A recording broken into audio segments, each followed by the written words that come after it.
More and more, when we talk about getting results faster, we tend to lean more into agile tools and mindset, with individuals and interactions over processes and tools, and with a greater focus on customer collaboration and responding to change.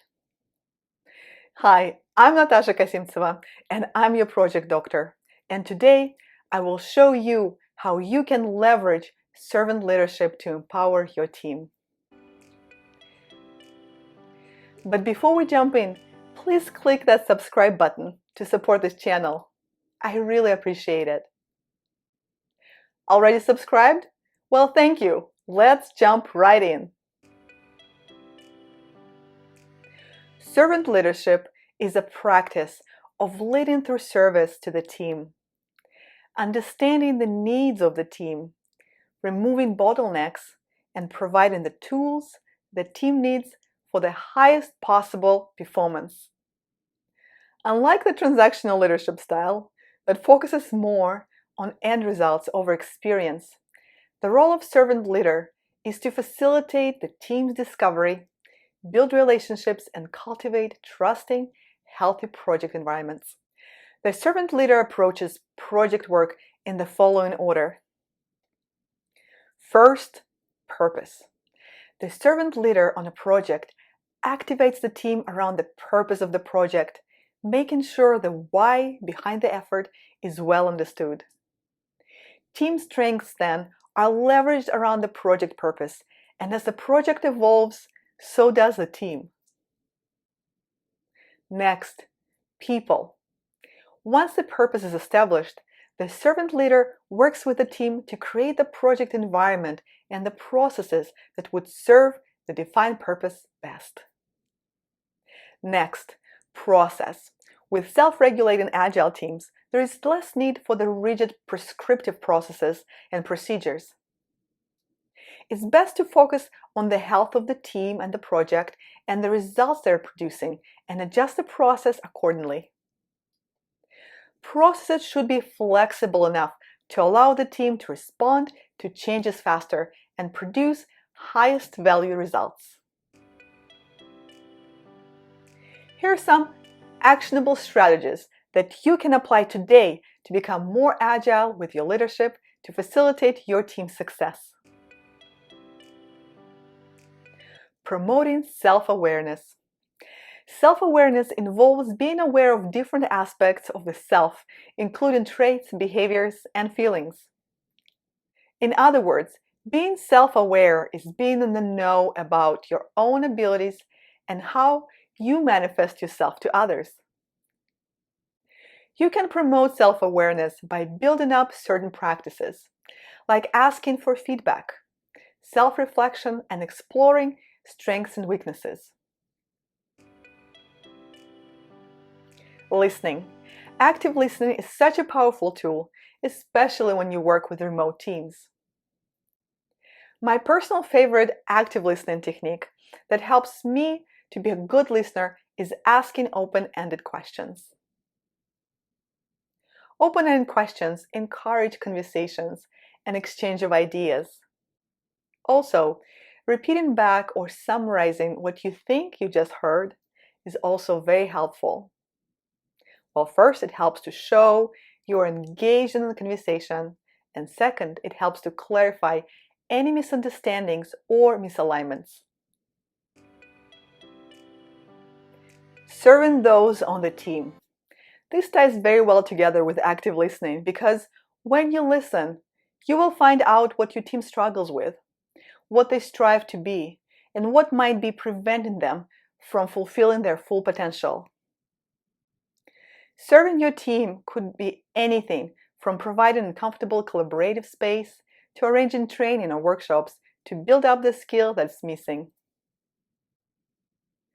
Actively removing hindrances and bottlenecks for your team is also a great example of service. It sends a message: you are important. What you do is important, and I'm here to be your success enabler. Coaching versus controlling. Helping people grow is one of the missions of the servant leader. When faced with limitations, You can grow your team out of those limitations by coaching and acting out new skills. But what's the difference between coaching and controlling? Don't you have to control your team members to ensure they get where they need to be? This is a very interesting question, and here's an example I like to use. I think of myself as a child who is learning how to walk.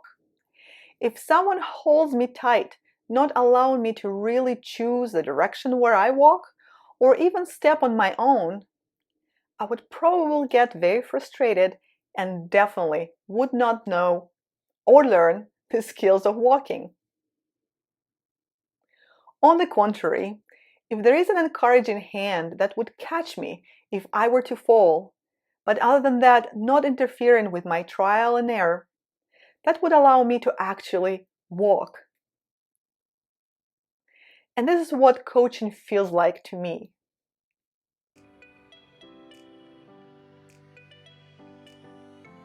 Promoting safety, respect, and trust. In one of my articles, Create Psychological Safety on a Project, I talk about several strategies you can use to create an effective work environment by reducing stress that your project might be creating, building a culture rooted in respect, and promoting openness about failure and mistakes. In all of these aspects, leading by example is usually a good place to start. You can check out my article on creating psychological safety on a project. I will leave the link down in the description below. Promoting the energy and intelligence of others and encouraging cognitive diversity. We all show up at work differently, bring our individual strengths and limitations, having a variety of interests and passions. Giving a voice to this diverse energy and intelligence and tying it together for a team synergy creates inclusion and belonging. A diversity of thought supercharges solutions and enables us as a team to overcome disruption and learn from change. We employ multifunctional teams on purpose to leverage different ways of thinking and creating solutions for better results. Successful Agile teams embrace growth mindset, create space for curiosity and discovery, and build the environment where team members can learn new skills. Their servant leadership supports and encourages the growth mindset, and when the team and the leaders embrace the growth mindset, everyone becomes more capable. What do you think? What leadership styles and strategies do you prefer? Please leave a comment down below. I would love to hear from you. Thank you so much for being here with me today. If you found this video helpful, make sure to give it a big thumbs up, share it with your community, and make sure you're subscribed.